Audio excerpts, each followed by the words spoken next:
Iniciamos o segundo bloco no programa Mente o Fato, aqui na TV Beltrão, conversando com o professor Enio Chiappetti, ele que é autor do livro que foi lançado recentemente, O Despertar da Consciência. Professor Enio, eu tenho lido o livro e vi uma afirmação sua no contexto, no conteúdo geral do livro, que diz que tudo que é real não tem fim. Mas ele não pode ser real enquanto durar. Por exemplo, o casamento, a vida, o amor pelas pessoas, ele não seria real enquanto dura? Isso depende da classificação que você queira dar para o que é real. A classificação que eu dou para o real é o verdadeiro. E o verdadeiro é imutável, é eterno. Sem princípio, sem meio e sem fim. É sempre aquilo que foi. Nunca muda e nunca deixa de ser.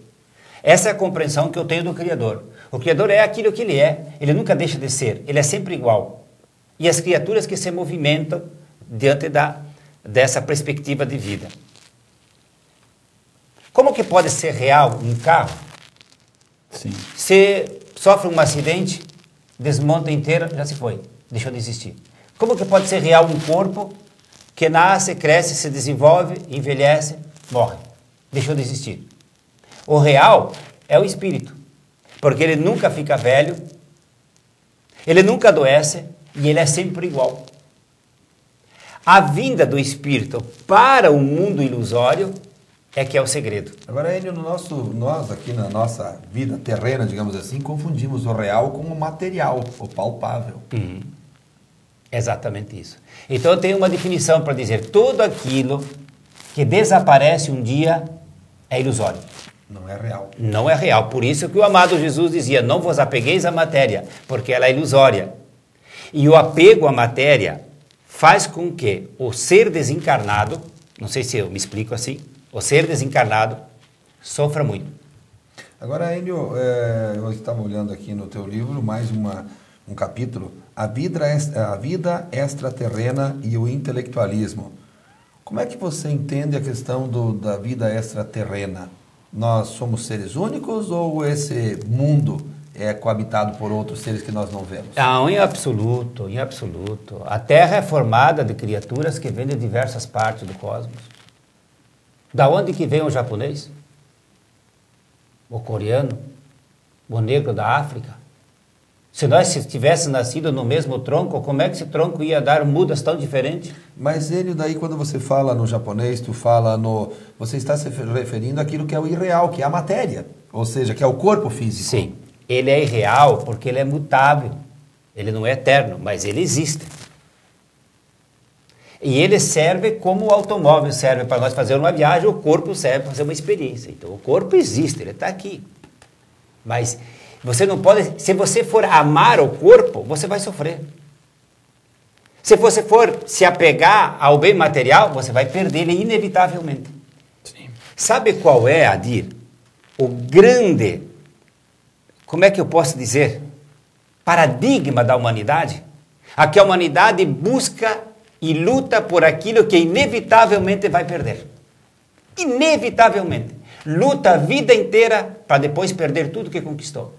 Se o ser humano aprendesse a amar a essência, viveria a eternidade. Seria deixar de ser apegado? Isso. Dinheiro, materiais, assim por diante? E ao corpo também, né? Isso. A Usar, matéria.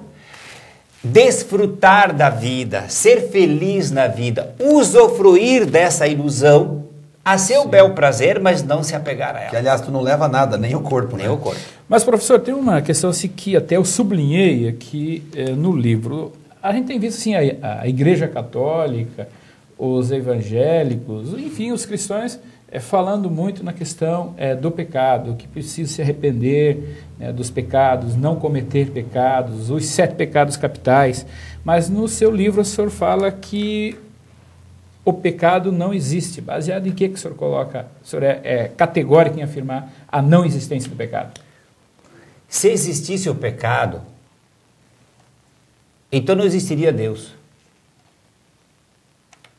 Porque todas as coisas que existem foram criadas por Deus.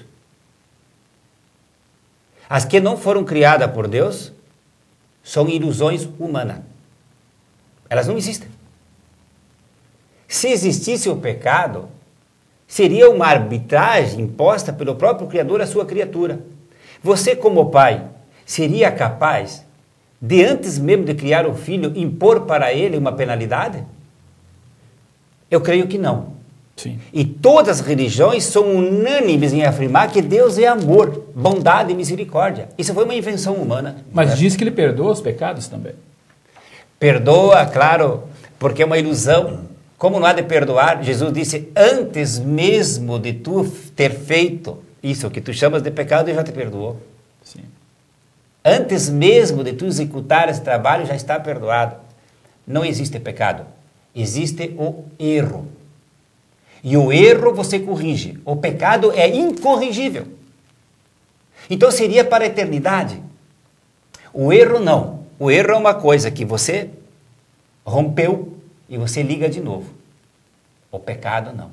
E existe uma coisa muito mais grave que o pecado, que é a iniquidade. A iniquidade é uma espécie de pecado proposital, consciente, sabendo do estrago que vai fazer, e a pessoa executa isso. A iniquidade é terrível. Então, o pecado existe ou não existe? Não existe pecado. Existe Pecado o erro. faz parte da ilusão. Existe o erro. E o erro a gente pode corrigir, por isso que é perdoado. Enio, o prazer verdadeiro e o vício.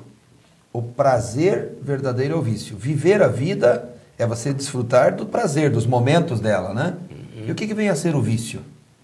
O vício é quando esse prazer deixa, ou esse hábito, melhor, deixa de ser um prazer e te escraviza. Tudo aquilo que escraviza o homem faz mal ao homem.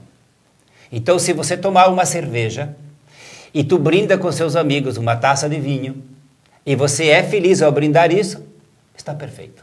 Tu está desfrutando da vida. Mas quando essa bebida te toma, não é você que a toma, você é tomado por ela, porque ela que passa a dominar tua vida, então isso você passou a ser um escravo, deixou de ser amo. E isso é que eu me refiro quando eu falo que é pura ilusão. Não existe prazer nisso, existe escravidão nisso. Existe escravidão no cigarro, existe escravidão na droga, existe escravidão no sexo, existe escravidão em tudo isso que faz dos seres humanos marionetes.